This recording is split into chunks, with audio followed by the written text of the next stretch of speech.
Bom, como eu falei então, passei aqui para vocês um exemplo, tá, de oração para nós analisarmos.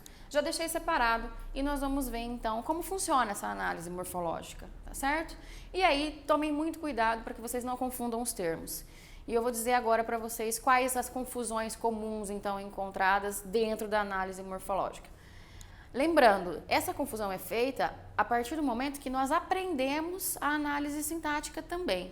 É claro que quando a gente não viu ainda a análise morfológica na escola, fica tudo muito fresco, muito fácil de compreender, né? E essa análise é feita adequadamente. O problema é quando entra a análise sintática e aí esses dois níveis se juntam e fica difícil de separar, ok? E o que é sintaxe e o que é morfologia? Quais são os termos sintáticos e quais são os termos morfológicos? Por isso, então, que eu gostaria de frisar para vocês. Quando estamos falando de morfologia, nós estamos falando de classes gramaticais. Quando nós passarmos a falar de sintaxe, aí nós vamos falar de termos da oração e vamos falar de classificação sintática, quanto ao posicionamento dentro da oração, ok? Ou do período. Então, vamos lá. Nós temos aqui um exemplo básico, tá? Uma oração completa para a gente analisar palavra por palavra. Viajamos para o Nordeste nas últimas férias, eu e meu filho, pela primeira vez. Nossa! Bom, nessa oração, o que nós temos? Comecemos então pelo verbo, certo? Eu preciso classificá-lo completamente, ok? É claro que isso vai ser mais difícil em se tratando de vestibular, mas aqui nós estamos falando de conteúdo, então nós precisamos classificá-lo completamente, ok? Então aqui nós temos um verbo da primeira pessoa do plural, o nós, marcado pela desinência, no pretérito perfeito, ok? No passado pontual, nós viajamos, nós fomos, foi concluído e acabado, certinho? Depois, para é uma preposição fundamental, certo? Que indica, então, o destino que foi escolhido. O artigo definido, masculino, singular. Preciso colocar inteirinha a classificação? A depender do exercício eu vou precisar, certo? Quando eu tiver, por exemplo, mais de um artigo e que tiver diferenças dessas classificações, aí eu coloco, então, a classificação completa. Nordeste, substantivo próprio, ok? Já que é o nome de uma região, tá bom? E aí, nessa situação aqui, paramos até aqui. Qual que é a confusão que acontece? Quando a gente estuda, então, análise sintática, na hora de fazer essa análise morfológica, há pessoas que olham e falam, bom, viajamos. Ah, já começa com predicado. Não, nós não estamos falando de sintaxe, nós estamos falando de morfologia. Então, nós estamos falando da classe gramatical pura. Nós não estamos tratando do posicionamento, da função quanto ao posicionamento dentro da oração. Este é o cuidado. Esse é o primeiro erro cometido quando nós já estudamos os dois níveis gramaticais. Confundir os termos, confundir a nomenclatura. E é isso que não pode acontecer. Voltando. Nas últimas. Nós temos a conjunção contraída de em mais a, ok? Conjunção mais artigo. E aí acontece, como nós já sabemos, nós já vimos, a contração, ok? Nas e o artigo no plural. Últimas, adjetivo, já que está classificando a palavra férias, ok?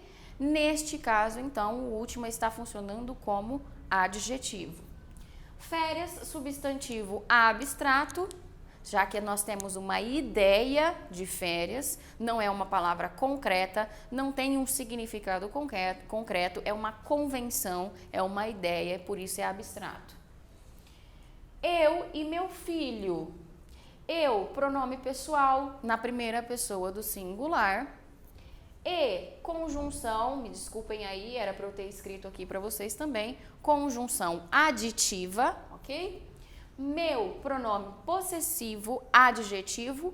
E aí, lembrar da aula dos pronomes, por que ele é chamado de adjetivo? Porque ele está no lugar de um caracterizador, de um determinante. Ele não está substituindo algum nome, ele está acompanhando um nome. Nesse caso, então, ele é chamado de pronome adjetivo, certo? E não simplesmente de pronome. Filho, substantivo, tá? Comum, se eu fosse classificar, pela contração mais uma vez, então, de por mais a ou per mais a, e aí acontece a junção, tá certo? Primeira, numeral ordinal ou ordinário, tá certo? Que indica posicionamento, ordens. Vez, substantivo, certo? Também abstrato, comum. E aqui por final, o nossa, que é uma interjeição. Não está servindo nesse caso como um pronome possessivo, porque ele não tem um significado cheio, ele está aí vazio dentro da oração.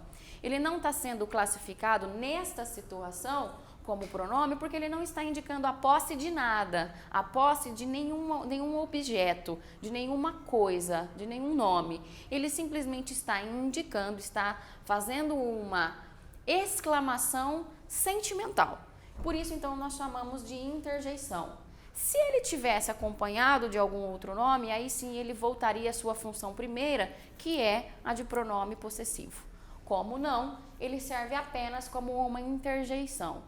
Neste caso, uma interjeição de surpresa, positiva, já que eles estão indo viajar pela primeira vez, ok? Bom, isso é basicamente o que nós precisamos saber para fazer uma análise morfológica. Saber as classes gramaticais, como elas funcionam dentro da oração, separadamente. Percebam que eu não analiso um conjunto, eu analiso palavra por palavra.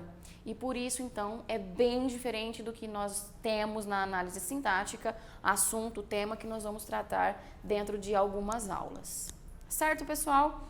Bom, no material vocês vão encontrar uma listinha de mais exemplos sobre análises morfológicas com outras classes gramaticais, com outras construções, e aí vocês podem entender um pouco melhor. Espero que vocês tenham entendido, espero que vocês tenham gostado. Até a próxima aula.